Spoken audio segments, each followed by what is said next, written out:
Hello friends, ओम श्री गणेशाय नमो। ओम नमः शिवाय।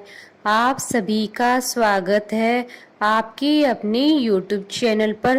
फ्रेंड्स, आज हम आपको इस वीडियो में बताने जा रहे हैं श्रावण मास के चौथे अध्याय की कथा के बारे में, जिसको सुनने मात्र से ही प्राप्त होती हैं सभी प्रकार की सिद्धियां। फ्रेंड्स, वीडियो शुरू करने से पहले आपसे रिक्वेस्ट है, अगर आप हमारे चैनल पर नए हैं और आपने अभी तक चैनल को सब्सक्राइब नहीं किया है तो प्लीज़ सब्सक्राइब कीजिएगा चैनल को, साथ ही प्रेस कीजिएगा बेल आइकन को, जिससे नए वीडियो से रिलेटेड नोटिफिकेशन आपको तुरंत प्राप्त हो सके। और वीडियो पसंद आने पर वीडियो को लाइक और शेयर जरूर कीजिएगा, ताकि सभी भक्तों को इस वीडियो का लाभ प्राप्त हो सके। और कमेंट बॉक्स में ओम नमः शिवाय जरूर लिखिएगा। सभी प्रकार के विघ्नों का नाश करने वाले तथा सारी सृष्टि का पालन करने वाले श्री गणेश जी तथा ज्ञान की दाता देवी श्री सरस्वती जी तथा सब पुराणों के कर्ता श्री व्यास जी तथा श्री गुरुदेव जी के चरण कमलों में नमस्कार करके भगवान की श्रद्धा और भक्ति रस में डूबे हुए श्रावण मास महात्म्य की कथा कहती हूँ। धारणा, पारणा, मासोपवास व्रत और रुद्र व्रती व्रत वर्णन में सुगंधा का आख्यान। ईश्वर बोले, हे सनत कुमार, अब मैं धारण पारण व्रत का वर्णन करूंगा। प्रतिपदा के दिन से आरंभ करके सर्वप्रथम पुण्यावाचन करना चाहिए। इसके बाद मेरी प्रसन्नता के लिए धारण पारण व्रत का संकल्प करना चाहिए। एक दिन धारण व्रत करें तो दूसरे दिन पारण व्रत करें। धारण में उपवास तथा पारण में भोजन होता है। श्रावण मास के समाप्त होने पर सबसे पहले पुण्यावाचन करना चाहिए। इसके बाद हे मानद आचार्य तथा अन्य ब्राह्मणों का वरण करना चाहिए। तत्पश्चात पार्वती तथा शिव की स्वर्ण निर्मित प्रतिमा को जल से भरे हुए कुंभ पर स्थापित कर रात में भक्ति पूर्वक पूजन करना चाहिए तथा पुराण श्रवण आदि के साथ रात भर जागरण करना चाहिए। प्रातः काल अग्नि स्थापना करके विधि पूर्वक होम करना चाहिए। त्र्यंबक इस मंत्र से तिल मिश्रित भात की आहुति डालनी चाहिए। उसी प्रकार शिव गायत्री मंत्र से घृत मिश्रित भात की आहुति डालें और पुनः षडाक्षर मंत्र से खीर की आहुति प्रदान करें। तदंतर पूर्ण आहुति देकर होम शेष का समापन करना चाहिए। इसके बाद में ब्राह्मणों को भोजन कराना चाहिए तथा साथ ही आचार्य की पूजा करनी चाहिए। हे महाभाग, इस प्रकार से उद्यापन संपन्न करके मनुष्य ब्रह्म हत्या आदि पातकों से मुक्त हो जाता है। इसमें कोई संदेह नहीं आता है। इस महाव्रत को अवश्य करना चाहिए। हे मुने, अब श्रावण में मास उपवास की विधि को आदर पूर्वक सुनिए।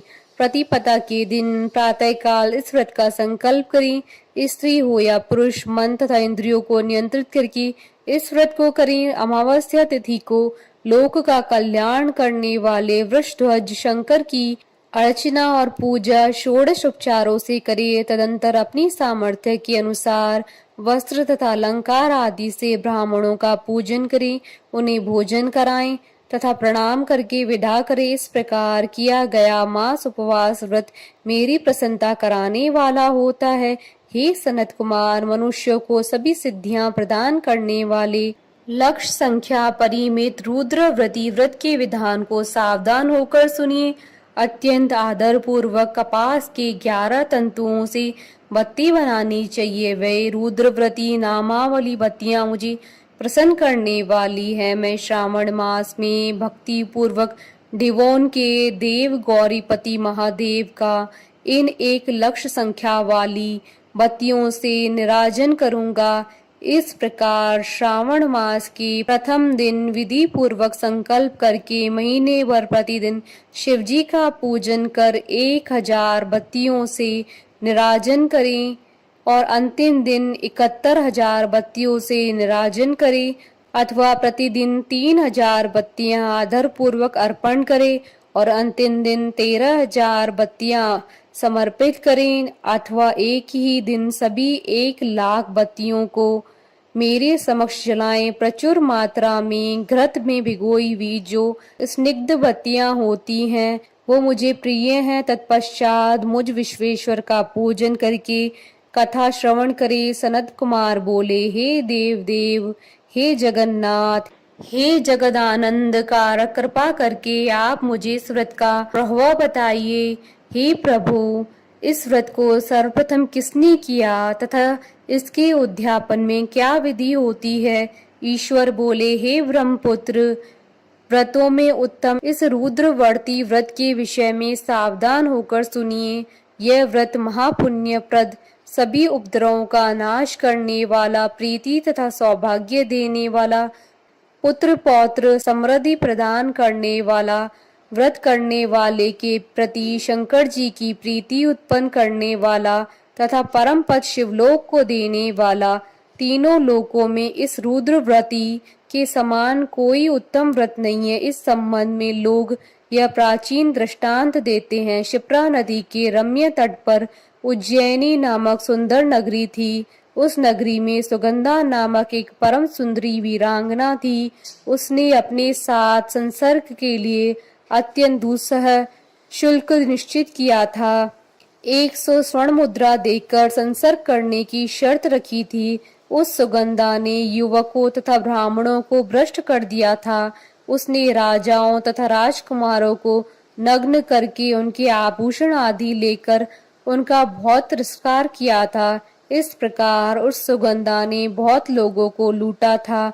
उसके शरीर की सुगंध से ही कोस भर का स्थान सुगंधित रहता था। वह पृथ्वी तल पर रूप, लावण्य और कांति की मानो निवास स्थली थी।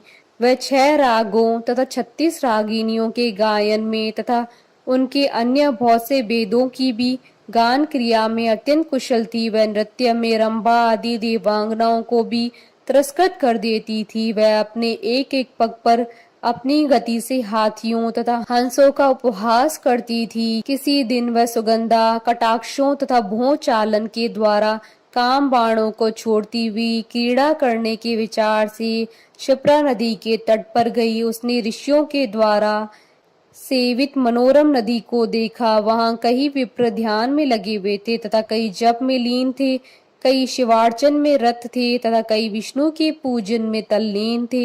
हे महामुने, उसने उन ऋषियों के बीच विराजमान मुनि वशिष्ठ को देखा। उनके दर्शन के प्रभाव से उसकी बुद्धि धर्म में प्रवृत्त हो गई। जीवन तथा विशेष रूप से विषयों से उसकी विरक्ति हो गई। वह अपना सिर झुकाकर बार बार मुनि को प्रणाम करके अपने पांव की निवृत्ति के लिए मुनि श्रेष्ठ वशिष्ठ जी से कहने लगी। सुगंधा बोली, हे अनाथनाथ, हे विप्रेंद्र, हे सर्व विद्या विशारद, हे योगीश, मैंने बहुत से पाप किए हैं। अतः हे प्रभु, उन समस्त पापों के नाश के लिए मुझे उपाय बताइए। ईश्वर बोले, हे सनत कुमार, उस सुगंधा के इस प्रकार कहने पर वह दीन वत्सल मुनि वशिष्ठ अपनी ज्ञान दृष्टि से उसके कर्मों को जानकर आदर पूर्वक कहने लगे। वशिष्ठ बोले, तुम सावधान होकर सुनो। जिस पुण्य से तुम्हारे पाप का पूर्ण रूप से नाश हो जाएगा, वह सब मैं तुमसे कह रहा हूँ। हे भद्रे, तीनों लोकों में विख्यात वाराणसी में जाओ। वहां जाकर तीनों लोकों में दुर्लभ महान पुण्य देने वाले तथा शिव की अत्यंत प्रीति कर रुद्र व्रती नामक व्रत को उस क्षेत्र में करो। हे भद्रे, इस व्रत को करके तुम परम गति को प्राप्त करोगी। ईश्वर बोले। तब उसने अपना धन लेकर सेवक तथा मित्र सहित काशी में जाकर वशिष्ठ के द्वारा बताए गए विधान के अनुसार व्रत किया। इस प्रकार उस व्रत के प्रभाव से वह सशरीर उस शिवलिंग में विलीन हो गई। हे सनत कुमार, इस प्रकार जो स्त्री इस परम दुर्लभ व्रत को करती है, वह जिस जिस अभीष्ट पदार्थ की इच्छा करती है, उसे निसंदेह प्राप्त करती है। हे सुव्रत, अब आप माणिक्य व्रतियों का महात्म सुनिए। हे विप्रेंद्र, उन माणिक्य व्रतियों के व्रत से स्त्री मेरे अर्ध आसन की अधिकारिणी हो जाती है और महाप्रलय अंत वह मेरे लिए प्रिय रहती है।